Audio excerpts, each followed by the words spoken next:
শ্রদ্ধায় শপথে পালিত হলো প্রয়াত সিপিআইএম এর সর্বভারতীয় কমিটির প্রয়াত প্রাক্তন সাধারণ সম্পাদক সীতারাম ইয়েচুরির প্রথম প্রয়াণ বার্ষিকীতে শ্রদ্ধাঞ্জলি অনুষ্ঠানের আয়োজন করে পার্টির ডুকলি কমিটি, মহকুমা কমিটি পার্টির মহকুমা হলে আয়োজিত হয় অনুষ্ঠান।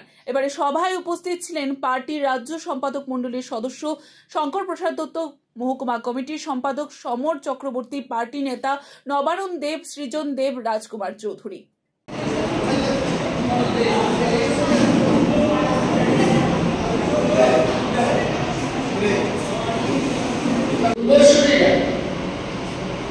অনেক নেতৃত্ব কারণে হারিয়েছে বয়সের ভারে পার্টির সম্পাদক মন্ডলী, মহকুমা সম্পাদক মন্ডলীর সদস্য কংগ্রেস সৃজন দেব, রাজকুমার চৌধুরী। এটা পার্লামেন্ট থেকে একটা নক্ষত্র চলে যাচ্ছে, এই শব্দটি ব্যবহার করেছে। পার্লামেন্ট থেকে একটা নক্ষত্র চলে যাচ্ছে। সীতারাম আসলে তো সীতারাম তাদের প্রশংসা করে কোনো বক্তব্য করতেন না।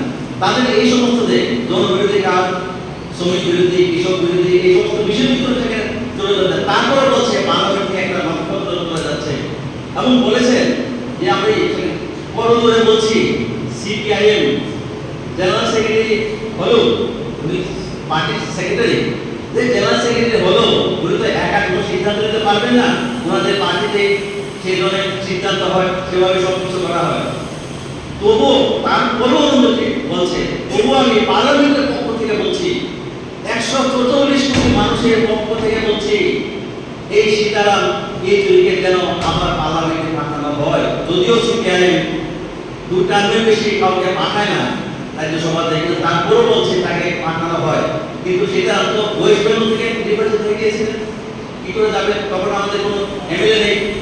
সেখানেও বলেছে যদি সিপিআইএম রাজ্যে থাকে তাহলে আমাদের বিজেপি শাসিত কোন রাজ্য থেকে আমরা ওনাকে পার্লামেন্টে পাঠাতে পারি, এমন কথা পর্যন্ত বলেছে।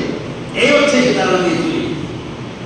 কিভাবে এখানে আস্থা অর্জন করেছিল সমস্ত অংশের মানুষ, রাজনৈতিক দল, পার্লামেন্টের দল, সব জায়গাতে এই কথাটা সেখানে করেছিলেন। কারণ তার যে জনগণের স্বার্থে তার যে ভূমিকা, তার যে দেশপ্রেম, এই যে বিষয়গুলি সেখানে আমরা দেখেছি। সাংসদ হিসাবেও তার একটা বিরাট অবদান সেখানে আছে। আপনারা জানেন সীতারাম ইয়েচুরি তার প্রয়াণের পর আমরা স্মরণ সভা করেছি। দিল্লিতেও সমস্ত রাজনৈতিক দলগুলিকে নিয়ে একটা স্মরণ সভা হয়েছিল।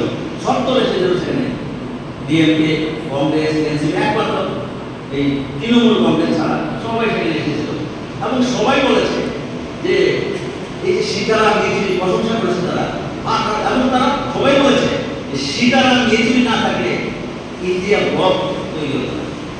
গত লোকসভা নির্বাচন আগে সমস্ত রাজনৈতিক ধর্মনিরপেক্ষ গণতান্ত্রিক এই দলগুলিকে নিয়ে জোট হয়েছিল, ইন্ডিয়া ব্লক আমরা তাকে বলি, বলেছে সীতারাম ইয়েচুরি না থাকলে সম্ভব হতো না, এটা বলেছে তারা।